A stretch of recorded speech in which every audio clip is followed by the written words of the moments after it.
The tragic news coming out of Portugal has shaken not just the nation, but the world at large.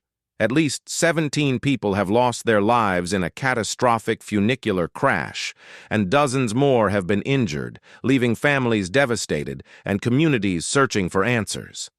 When we hear about disasters like this, our first reaction is shock, sadness, and grief.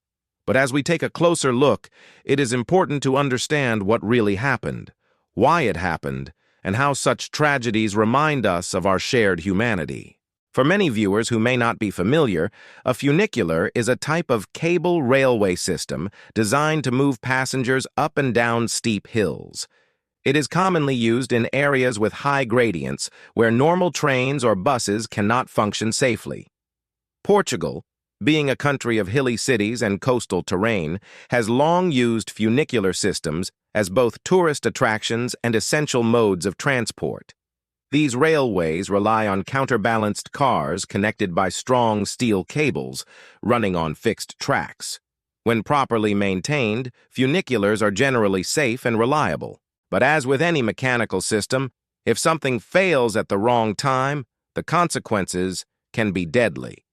In this recent disaster, initial reports suggest that a technical failure may have caused the crash. The exact cause is still under investigation, but early signs point to either a braking system malfunction, cable failure, or issues with the track alignment. When a funicular loses control on a steep slope, there is very little chance to stop it in time. The result is a high-speed descent, leading to catastrophic impact when it collides at the bottom or derails along the way. Witnesses describe terrifying scenes of screaming passengers, sudden jolts, and the horrifying sound of metal against metal as the car came crashing down. Emergency crews rushed to the site, but for many, it was too late. Tragedies like this are not just about numbers, they are about real people. Families who waved goodbye to loved ones that morning could never imagine it would be their last farewell.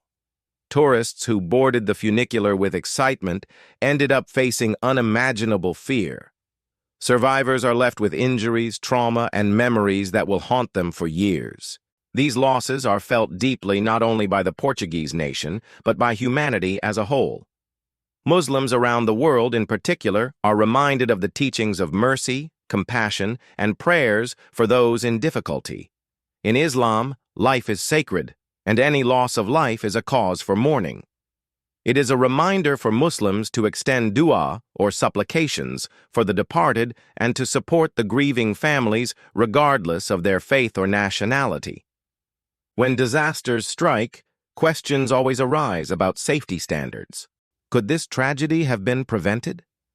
Portugal, like many European countries, has strict regulations for public transport, including funicular systems. Routine maintenance, inspections, and safety upgrades are mandatory. Yet even the most advanced systems are not completely immune to failure. Human error, overlooked faults, or aging infrastructure can all contribute to accidents. Engineers will now be tasked with analyzing the wreckage to determine if there was a technical flaw or negligence. These answers may take months, but they are crucial to prevent future tragedies. For the general public, it is natural to wonder how safe funiculars are compared to other modes of transport.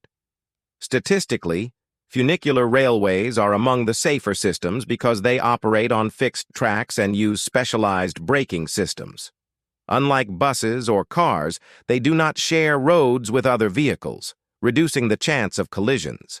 However, the risk comes from mechanical failure, and when such failures happen, they tend to be catastrophic due to the steep slopes and heavy loads involved.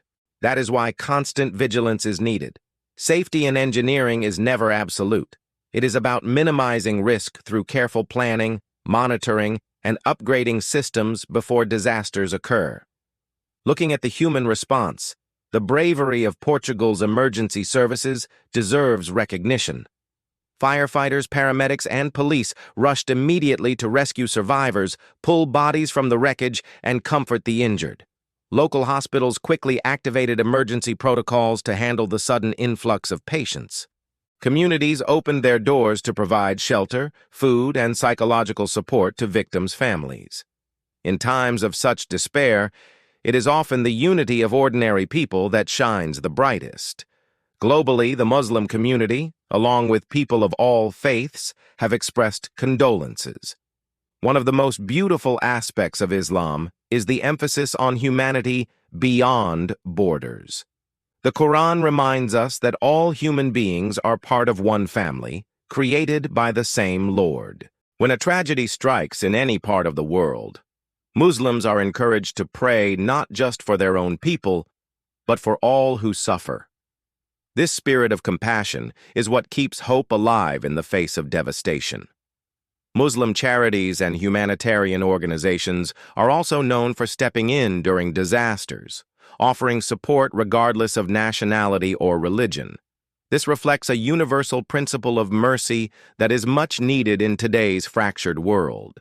There is also a technical side worth discussing, because many viewers might be asking how exactly a funicular operates and how things could go wrong. The system essentially uses a cable loop driven by a motor at the top station. Two cars are usually counterbalanced, meaning when one goes up, the other comes down. Brakes, emergency clutches, and fail-safes are designed to prevent uncontrolled movement. But if the main cable snaps or the brakes fail, the descending car can accelerate rapidly under gravity. Engineers design secondary safety mechanisms like track brakes or buffer stops, but their effectiveness depends on the speed and load of the car. In this accident, preliminary details suggest that either the cable or the braking system did not respond as intended, leading to the devastating crash. Understanding this helps us realize that engineering marvels, while impressive, are still vulnerable to the forces of nature and time. It is also important to think about how societies learn from such tragedies. Every major transport accident has historically led to reforms. Whether it is aviation, rail, or road, improvements often come at the cost of painful lessons. After this disaster, Portugal and other countries using funiculars will likely review their systems, enhance safety checks, and possibly implement new technologies such as advanced sensors, AI-based monitoring, or more frequent cable replacements. While no measure can bring back the lives lost, preventing similar accidents in the future is the best way to honor the victims. Psychologically, such disasters also remind us of the fragility of life.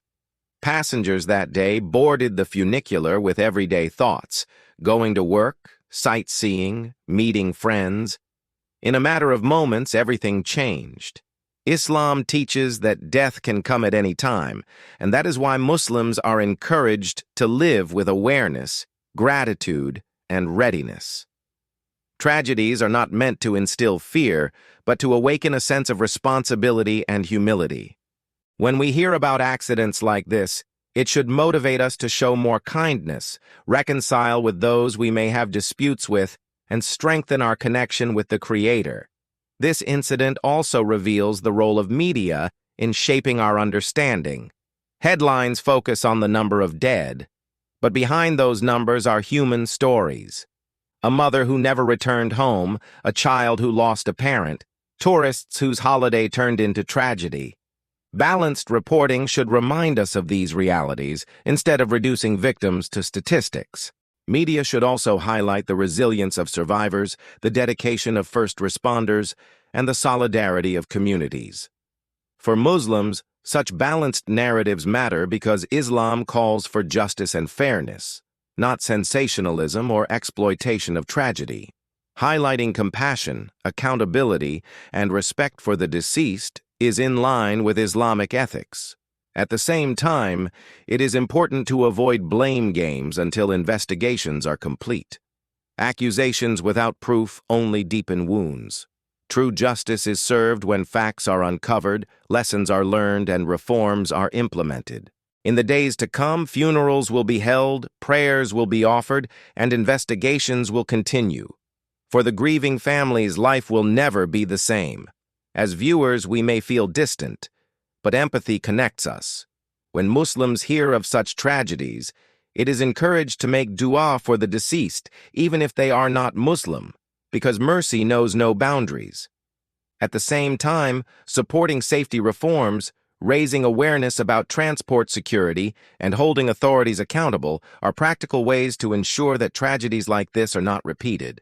Disasters like the Portugal funicular crash are painful reminders of human vulnerability, but they also show the strength of compassion across cultures and religions. Engineers will work to uncover technical causes, governments will push for reforms, and communities will mourn their dead. But the responsibility on all of us is to remember, to pray, and to care. Whether Muslim or not, humanity is one body. When one part suffers, the whole feels the pain.